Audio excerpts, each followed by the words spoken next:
Armen, how has Iran responded to all this that's developing in the region? Well, the latest comments from an Iranian official came from the Iranian ambassador to the United Nations, who said today that Iran is not interested in the escalation and it doesn't want these tensions to grow, but Iran has the right to defend itself. We've also heard this Thursday from the Foreign Minister, Mohammad Javad Zarif. Let's take a listen to him now. I'm very happy to be here at this very difficult time for our region, to consult with you on the situation in the region. We believe that escalation by the United States is unacceptable and uncalled for. We have to exercise maximum restraint.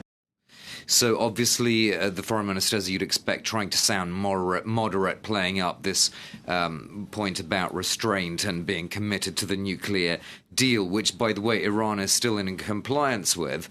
According to the UN's nuclear watchdog, but Iran has threatened to reduce its compliance with that deal, the JCPOA.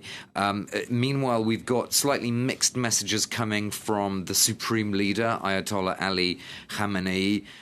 He, on the one hand, has said we don't want war, but he's also made comments about uranium enrichment, and effectively seeming to threaten that Iran could enrich uranium to weapon-grade level. So he seemed to be kind of goading the United States with those comments a bit earlier in the week. But I think the general sort of gist of comments that you hear, both from Iranian and US officials actually, is that war is really something to be avoided. And you have to remember Iran's economy is in a precarious position, and for the US to get sucked into something now could have all kinds of consequences in Iraq, Syria, Lebanon, perhaps even Washington's close ally Israel could be affected. So there's actually a lot of reasons on both sides to try to contain this.